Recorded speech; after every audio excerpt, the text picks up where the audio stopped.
അല്ല, സത്യം പറഞ്ഞു കഴിഞ്ഞാൽ നമ്മൾ അപ്പോൾ ചെയ്യുന്ന ജോലിയാണ് എനിക്ക് ഏറ്റവും ഇഷ്ടം.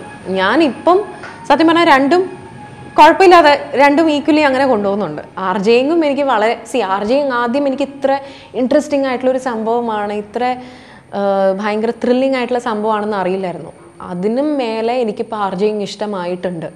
അതേപോലെ തന്നെയായിരുന്നു അഭിനയം എന്താണെന്ന് എനിക്ക് അറിയില്ലായിരുന്നു. ഇപ്പം കുറച്ച് നാൾ സിനിമകൾ ചെയ്യാതിരിക്കുമ്പം ഞാനത് ഒരുപാട് മിസ് ചെയ്യും. അതേപോലെ തന്നെയാണ് ഇപ്പോൾ ഞാൻ ആർജെയിങ് ഒരു ബ്രേക്ക് എടുത്ത് ഇവിടെ നിൽക്കുന്ന സമയത്ത് I really miss it. I really miss talking to others, miss talking to the listeners. നമ്മൾ ആദ്യമായിട്ട് സംസാരിച്ചിട്ട് പിന്നെ പുറത്തേക്കൊക്കെ ഇറങ്ങുമ്പം ആൾക്കാർ വന്നിട്ട് മീര ഷോ കേൾക്കാറുണ്ട് കേട്ടോ എന്ന് പറയുമ്പോൾ വേറൊരു ഫീലായിരുന്നു. ആൾക്കാർ വന്നിട്ട് സിനിമ കാണാറുണ്ട് കേട്ടോ എന്ന് പറയുന്നതിനേലും വേറൊരു ഫീലായിരുന്നു. ബിക്കോസ് അത് നമ്മൾക്ക് ഇതുവരെ കിട്ടാത്ത തരത്തിലുള്ള റെസ്പോൺസാണ്. രണ്ടും എനിക്കിപ്പോൾ ഒരേ മാതിരിയാണ്. ഇപ്പോൾ ഞാനിപ്പോൾ ആർജെയിങ് ആണ് കൂടുതൽ ഇഷ്ടം എന്ന് പറഞ്ഞു കഴിഞ്ഞാൽ, but if I continue doing it കുറച്ച് നാളത്തേക്ക് I will definitely miss being in movies. അഭിനയം എന്നുള്ളത് കുറച്ച് നാളത്തേക്ക് മിസ് ചെയ്യും, കുറച്ച് നാളത്തേക്ക് പ്രൊഡക്ഷൻ ഫുഡൊക്കെ മിസ് ചെയ്യും. സോ വന്നിട്ടൊന്ന് അഭിനയിക്കാനൊക്കെ തോന്നും. എന്ന് വെച്ച് പ്രൊഡക്ഷൻ ഫുഡിന് വേണ്ടിയിട്ടല്ല അഭിനയിക്കുന്നത് ഞാൻ പറഞ്ഞത്. ഡെഫിനറ്റായിട്ടും അഭിനയം മിസ് ചെയ്യും എന്നുള്ളത് തന്നെയാണ്. രണ്ടും ഈക്വൽ തന്നെയാണ്. ദൈവം സഹായിച്ച് അങ്ങനെ ഒരു അവസ്ഥ അറ്റ്ലീസ്റ്റ് പ്രേക്ഷകരുടെ അടുത്തുനിന്ന് എനിക്ക് കിട്ടുന്നില്ല. പ്രേക്ഷകരുടെ അടുത്തുനിന്ന് ഇപ്പോഴും എനിക്ക് തോന്നുന്നു പണ്ടത്തെ പോലത്തെ തന്നെയുള്ള സ്നേഹം ഇപ്പോഴും ഉണ്ട്. പണ്ട് മെസ്സേജ് ചെയ്യാറുള്ള, പണ്ട് കത്ത് അയക്കാറുള്ള ആൾക്കാർ ഇപ്പോഴും അയക്കുന്നുണ്ട്, മെസ്സേജ് അയക്കുന്നുണ്ട്. പക്ഷെ സൗകര്യങ്ങൾ നോക്കുമ്പം ഡെഫിനറ്റായിട്ടും ആർജെയിങ്ങിന് അതിൻ്റേതായിട്ടുള്ള സൗകര്യങ്ങൾ വേറെയുണ്ട്. നമ്മൾ വേറൊരു നാട്ടിലാണ് ജീവിക്കുന്നത്. ഞാൻ പറയട്ടെ, ദുബായ് പോലത്തെ ഒരു സ്ഥലത്ത് എന്തും എവിടെയും എപ്പോഴും അവൈലബിൾ ആണ്.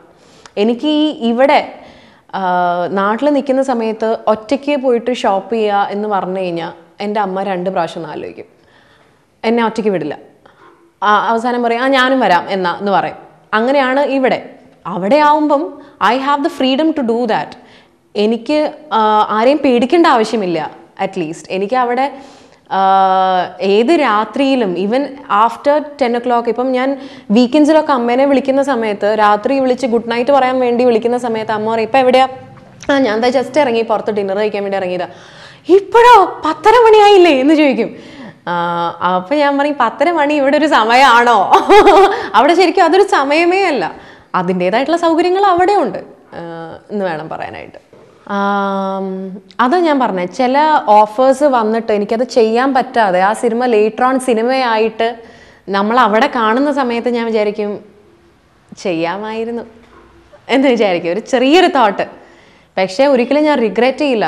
ഞാൻ വേണ്ടാന്ന് പറഞ്ഞത് was my decision at that point of time. Regret ചെയ്യുന്നില്ല. പക്ഷേ സിനിമകളിൽ ഡെഫിനറ്റ് ആയിട്ട് കാണാറുണ്ടായിരുന്നു. ഞാൻ സത്യം പറഞ്ഞു കഴിഞ്ഞാൽ ഇവിടത്തേക്കാൾ കൂടുതൽ സിനിമ കാണുന്നത് എനിക്ക് തോന്നുന്നു അവിടെയാണ്. അവിടെ റിലീസ് ചെയ്യുന്ന സിനിമകളെല്ലാം മിസ് ചെയ്യാതെ കാണാറുണ്ട്.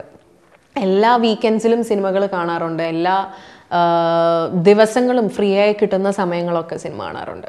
സത്യം പറഞ്ഞു കഴിഞ്ഞാൽ അങ്ങനെ ഉണ്ടായിട്ടുണ്ട്. 2-3 സിനിമകൾ അങ്ങനെ ഉണ്ടായിട്ടുണ്ട്. പക്ഷേ ഒരു സിനിമ അത് ചെയ്യുന്നു എന്നുള്ള അതിൻ്റെ വേർജ് വരെ എത്തിയിട്ട് ചെയ്യാൻ പറ്റാതിരുന്ന സിനിമ വാസ് വൈറ്റ് എന്ന് പറയുന്ന സിനിമ. എൻ്റെ സ്ക്രിപ്റ്റ് സഹിതം എനിക്ക് തന്ന് അത് ഫുള്ള് വായിച്ച് അവസാനം വിസ പ്രോസസ്സിങ് വരെ എത്തിയപ്പം വിസ ക്യാൻസലായിപ്പോയി.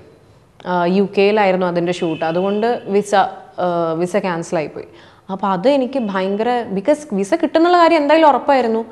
UK-യിലും 3-4 പ്രാവശ്യം ട്രാവൽ ചെയ്തിട്ടുണ്ട്. അപ്പോൾ എന്തായാലും വിസ കിട്ടുന്നുള്ളത് ഉറപ്പായിരുന്നു. പക്ഷേ പെട്ടെന്ന് വിസ ക്യാൻസലായി പോയപ്പോൾ അത് ഭയങ്കര ഒരു അടിയായിപ്പോയി. ഈശ്വര, മമ്മൂക്കയുടെ കൂടെ രണ്ടാമത് ചെയ്യാൻ പറ്റിയില്ലല്ലോ എന്നുള്ളൊരു വലിയൊരു സങ്കടം ഉണ്ടായിരുന്നു. അത് മമ്മൂക്ക, ഹുമ ഖുറേഷി, അപ്പോൾ ഇങ്ങനത്തെ വലിയൊരു ടീമിൻ്റെ ഒപ്പം ചെയ്യാൻ പറ്റിയില്ലല്ലോ എന്നുള്ളൊരു വലിയ സങ്കടം ആ സമയത്തുണ്ടായിരുന്നു.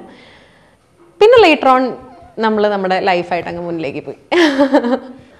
പക്ഷെ ഞാനൊരു കാര്യം പറയട്ടെ, എന്താണെന്ന് വെച്ച് കഴിഞ്ഞാൽ അവിടെ ഇത്രയും സമയം, ഇപ്പോൾ രാവിലെ ഞാൻ ചെയ്തുകൊണ്ടിരുന്ന ഷോ 6 to 10 ആയിരുന്നു. ആ ഷോ കഴിഞ്ഞു കഴിഞ്ഞാൽ അപ്പോൾ തന്നെ ഓക്കെ എന്നാൽ ശരി ബൈ എന്ന് പറഞ്ഞ് എനിക്ക് പോകാൻ പറ്റില്ല. ഓഫീസിൽ ഇരിക്കേണ്ട അത്രയും ഒരു സമയമുണ്ട്.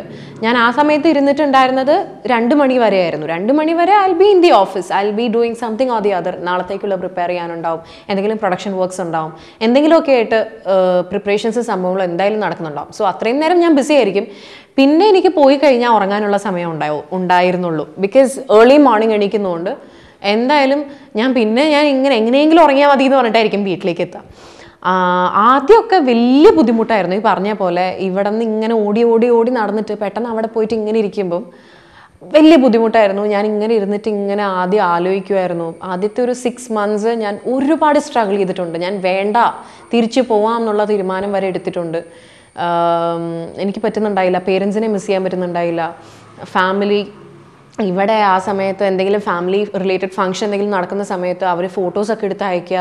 എനിക്ക് തോന്നുന്നു അയ്യോ എനിക്ക് അയക്കല്ലേ, എനിക്ക് മതിയായി, എനിക്ക് കാണണ്ട എന്നൊക്കെ. എല്ലാത്തിനോടൊരു വെറുപ്പ്, അങ്ങനെ ഭയങ്കര ഡിപ്രസ്ഡ് ആയിട്ടിരുന്ന സമയം ആദ്യം കുറച്ച് നാളുണ്ടായിരുന്നു. പിന്നെ later on I thought okay this might be ആ ഒരു ടെസ്റ്റിംഗ് പീരീഡ് ആയിരിക്കും. എന്തൊരു പുതിയ സംഭവം ട്രൈ ചെയ്യുമ്പോഴും നമ്മൾ അതിനോട് ഇഴുകിച്ചേരാനുള്ളൊരു സമയമുണ്ടല്ലോ, അപ്പോൾ അതായിരിക്കും എന്നുള്ളൊരു വിശ്വാസമായിരുന്നു. അതുകൊണ്ട് തന്നെ I had to fight back and then I think I successfully fought back.